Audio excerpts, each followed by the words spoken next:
Luke Cage. I'm looking for Luke. Has anybody seen Luke Cage? I swear this was his party, but I keep only catching fleeting glimpses of him.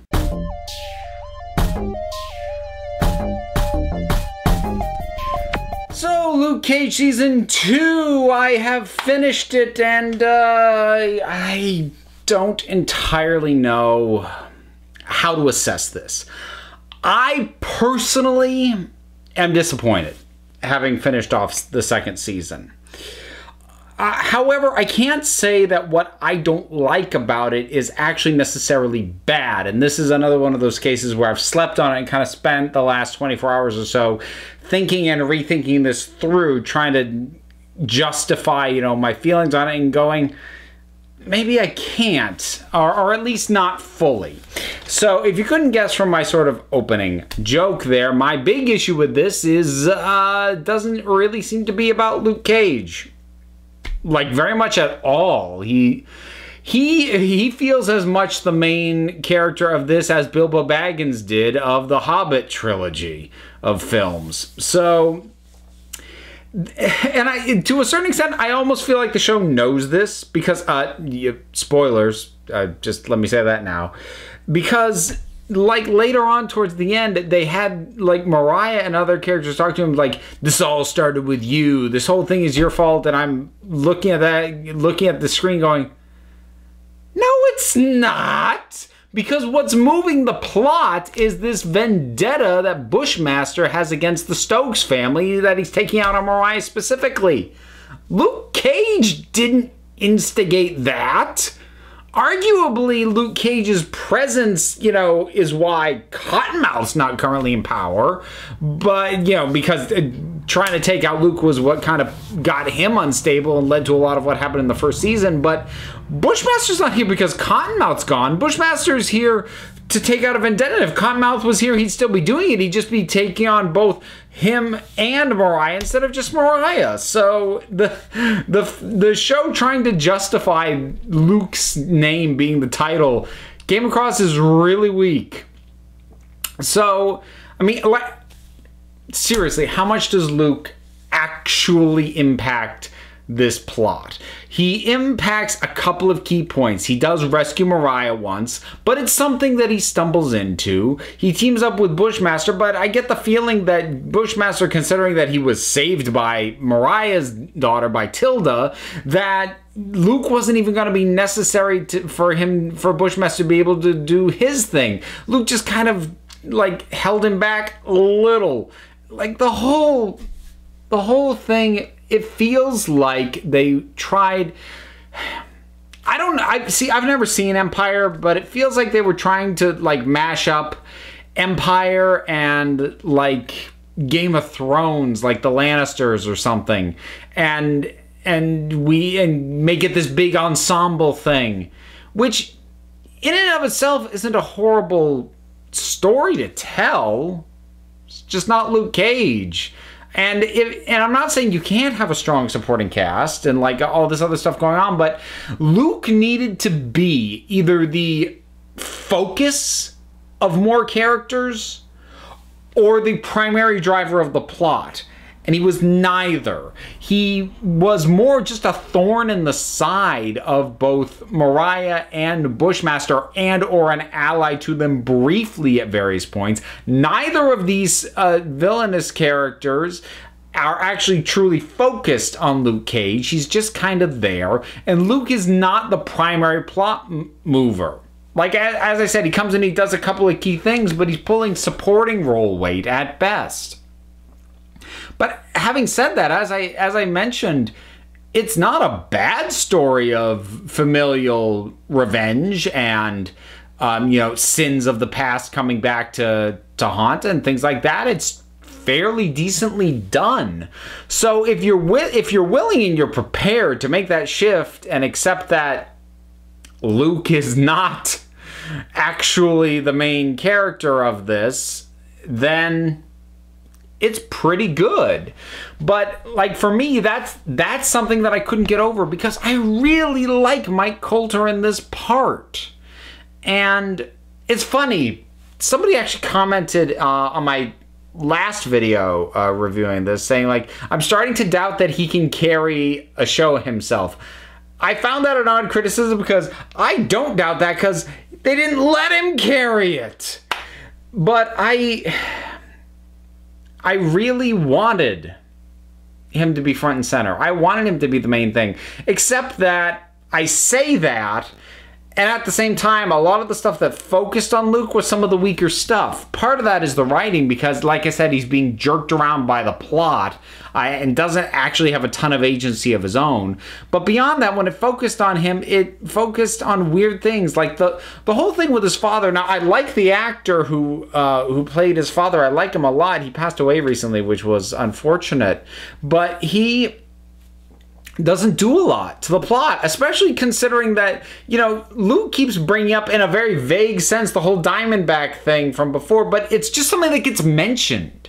It doesn't actually pay off in any meaningful way, which, considering it was one of the things that derailed the first season, this was their opportunity to bring weight to that, and they kind of just didn't.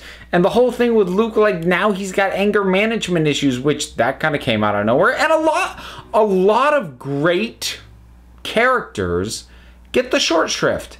They bundle off Claire after a handful of episodes. Why? Colleen is awesome. When she shows up and she has her scenes with Misty, they're great. I want these two to get a Daughters of the Dragon spinoff. But she's there for an episode and she's gone.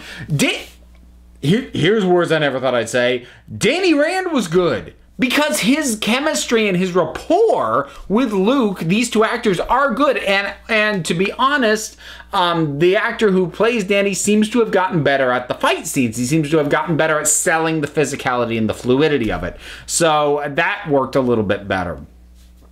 And there were some decent fight scenes. Way too many of them were shot too dark. I don't know what these Marvel Netflix shows have against lighting fight scenes properly. They're always in either weird or dark lighting, and I know they think it's cool or stylized. It gets old, and it gets old dang quick. God, what else? You know what? Misty. She's a good character. And she's well acted. I kind of feel like they shouldn't have even given her the robot arm. And I say that like I know the comics. I know she gets one. I was expecting it. But I found it way more interesting when she was coping with simply not having an arm. Like, especially she gets in that fight. She goes to swing with her right arm and nothing because it's gone from here down. Like, I was digging that, but then when she gets the robot arm, it's not like super powerful. It's not like now she's got, you know, extra strong punching arm or anything like that. It's like she's got two arms again. And then it's like the fact that she lost her arm never comes up again. It just felt like a really hasty resolution to something that they were getting decent dramatic mileage out of up to that point. And, you know, for all the complaints I'm making, the season ends in a really interesting place.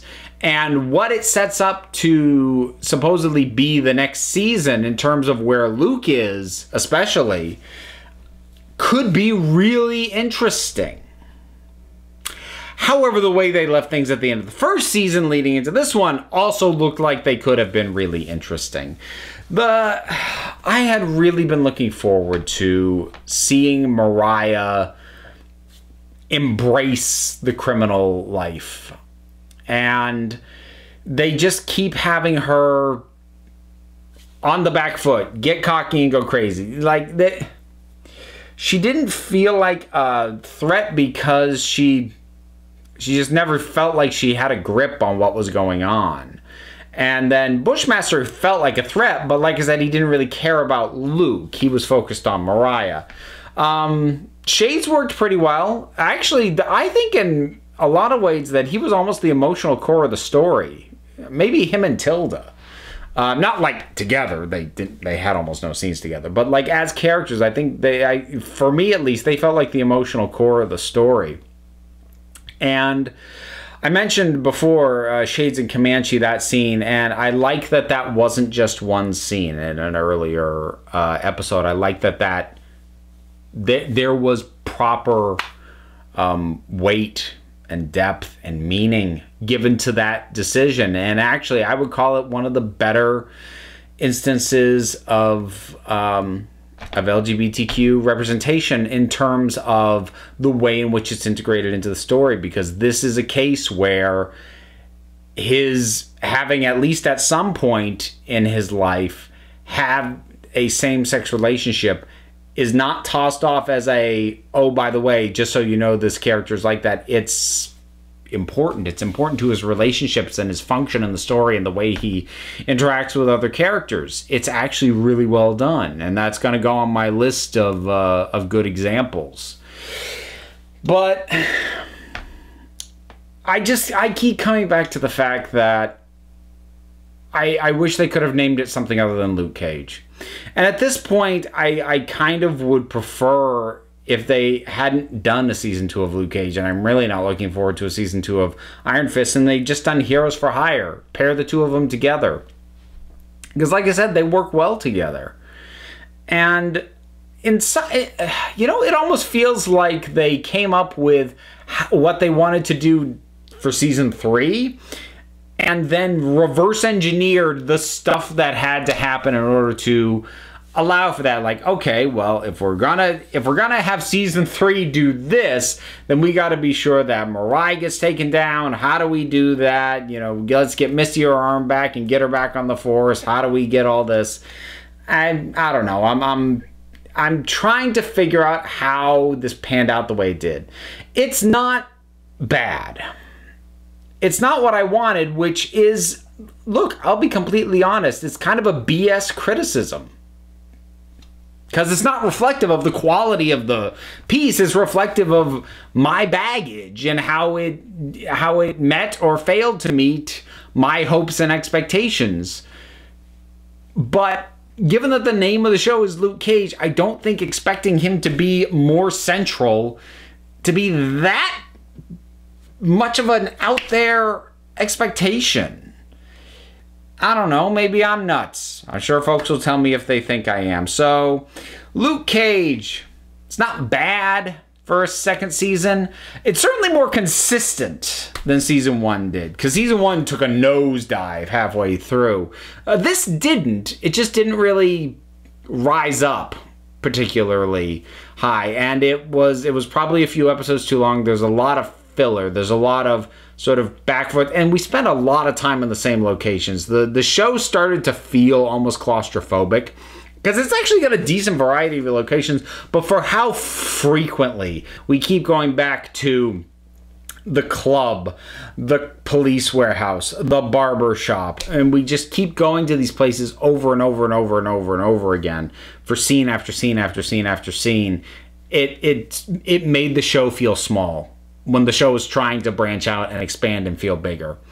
But I don't know, maybe I'm alone, maybe I'm nuts. What were other people's thoughts about Luke Cage? Did the fact that Luke was not the central focus of the story work for you? Were you satisfied with the rest of what you got?